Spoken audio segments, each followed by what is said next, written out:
Olá! Este é o vídeo que inaugura a temática de análise de resposta de frequência para sistemas de controle. Este é um problema que foi retirado do livro do Cyborg de controle de processos. O problema diz o seguinte: um processo de transferência de calor tem a seguinte função de transferência entre a temperatura T, dada em graus Celsius, e a vazão de entrada Q, dada em litros por minuto, em que as constantes de tempo têm unidades de minutos. Então está dada aí a função de transferência, o lado direito todo em uma razão entre polinômios em S, e ele pede o seguinte: se a vazão de entrada variar de forma senoidal, com amplitude de 2 litros por minuto e período de 0,5 minutos, qual a amplitude do sinal de temperatura depois que todos os termos transientes se dissiparem?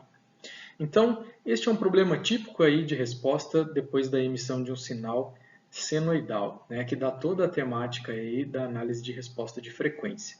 Antes de partirmos aos cálculos, vamos então apenas consolidar algumas ideias aí de como funciona um sistema como esse. Então aqui eu simulei o processo de transferência de calor dado pelo meu bloco, que está presente numa malha de realimentação, por exemplo. As barras laterais aí que estão exemplificadas, elas estão presentes para dizer que o sinal de transmissão da malha foi interrompido para que na entrada eu pudesse emitir um sinal senoidal da seguinte forma: um sinal de vazão com amplitude que eu estou chamando de Q0 vezes o seno de ômega-t, sendo a frequência desse sinal o ômega, certo? Então esse sinal ele vai se dissipar pelas etapas seguintes, no caso aqui todo que estiver alinhado ao meu processo, e na saída ele vai ser coletado e ele vai impactar aí o comportamento do sinal de temperatura. Esse sinal ele vai ter uma nova amplitude dada por T0 vezes o seno de um ômega-t mais um atraso de fase dado pelo ângulo θ.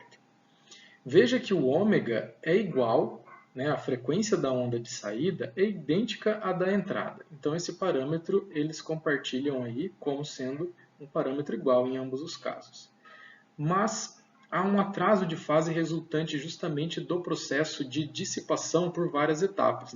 Ao longo da dissipação do sinal no processo, vai haver aí a passagem do sinal por toda uma sequência de fenômenos físicos que podem estar acontecendo, de atrasos que vão acontecendo para que esse sinal continue se dissipando pelo meio e assim por diante.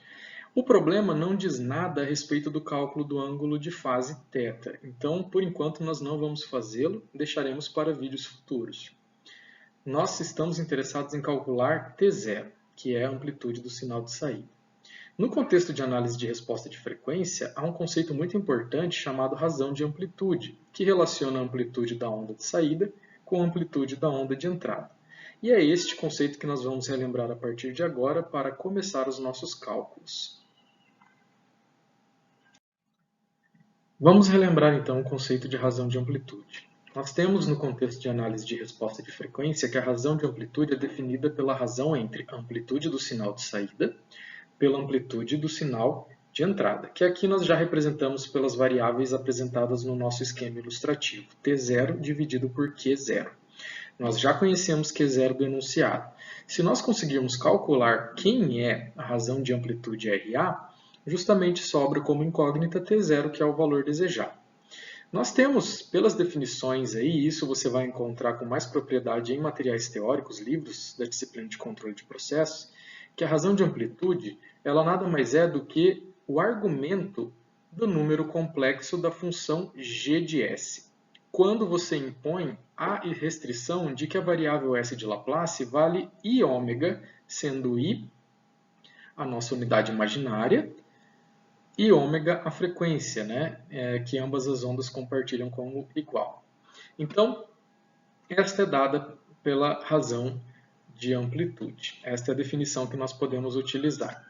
Nós temos que, para o presente problema, a função g de s é justamente a função de transferência dada. Em termos de s, nós vamos repeti-la. Para que nós possamos ir em busca do argumento do número complexo de g calculado em i ômega, nós primeiro fazemos a substituição de s igual a i ômega. Vejam que agora eu tenho um número complexo e eu posso partir para a estimativa de qual é o argumento, o módulo deste número complexo. Mas esta função de transferência ela já é considerada relativamente complexa pelo número de polinômios que estão interagindo. Tá? Quando nós temos sistemas de primeira ordem, segunda ordem, integrativo puro, sistemas de atraso puro, sistemas de avanço puro, que são polinômios em S mais simples, nós podemos aplicar a álgebra de números complexos e fazer toda essa análise de forma analítica e relativamente simples. Mas quando há uma combinação de polinômios em S que vai elevando o grau dos polinômios presentes, ou a combinação entre numerador e denominador, nós teremos que partir para o uso de relações de recorrência. E trazendo aí dos nossos materiais teóricos, algumas relações de recorrência úteis para este contexto são uma função g calculada em ômega, de forma geral, tendo polinômios em S em cima, atrasos no tempo, termos de S puro no denominador e também polinômios em S na forma aí de tal S mais 1, né, em cima e embaixo, ela pode ser dada desta forma. Aqui eu já troquei S por I ômega. Como a gente usa uma função como essa? Basta que a gente analise a constituição desses produtórios em relação à nossa função de análise dada pelo problema. Uma vez que eu consigo identificar alguns padrões, eu consigo traduzir a função do problema para a sua relação de recorrência que define a razão de amplitude. Para uma função g de ômega desta natureza, mais complexa, mais cheia de termos, eu tenho que a razão de amplitude de forma generalizada é dada desta maneira. Então é aqui que mora o mistério de um problema como esse. Você não precisa se preocupar em definir longos cálculos tentando reduzir o número complexo g de ômega, dividindo ele, fazendo um esforço algébrico tremendo para transformá-la num número complexo de A mais BI, e aí sim você vai em busca desse módulo. Basta ter em mãos essas relações de recorrência. Para concluir que, vejam que a similaridade entre essas duas funções é o que deve ser analisado. Nós temos um ganho aqui, genérico, K. Nós temos que olhar na nossa função do problema e perceber se temos também um ganho aqui. Qualquer constante que reste em evidência pode ser encarada como esse ganho. Então, sim, este problema detém um ganho de 3. Então, isso, veja que aqui na razão de amplitude já vai entrar o número 3 aqui. Depois, eu tenho termos de 1 mais, de tau i ômega mais 1. Tenho apenas um. Se eu tivesse vários multiplicando, eu teria que analisar o produtório deles. Então, sim, eu tenho um termo no numerador e isso, na minha razão de amplitude, vai corresponder justamente à presença de pelo menos uma raiz dessa no numerador. Agora, nós passamos a olhar se há termos de atraso no tempo. Nós temos a exponencial aqui de menos i ômega t0 para representar atraso no tempo. Nós não temos, percebam que não estão presentes atrasos no tempo para o problema em questão. Então, nós não precisamos considerar este termo. Depois, temos termos desta natureza? Alguma potência de i ômega? Sim, se você reparar, nós temos aqui um termo i ômega elevado a 1. Então, este pequeno k presente na minha fórmula de recorrência, na minha relação de recorrência, ele vale 1 para nós. E olha só o que acontece, este pequeno k também está aqui no termo ômega k. Se eu tivesse alguma potência diferente de 1, maior que 1, é só eu analisar quanto vale esse k.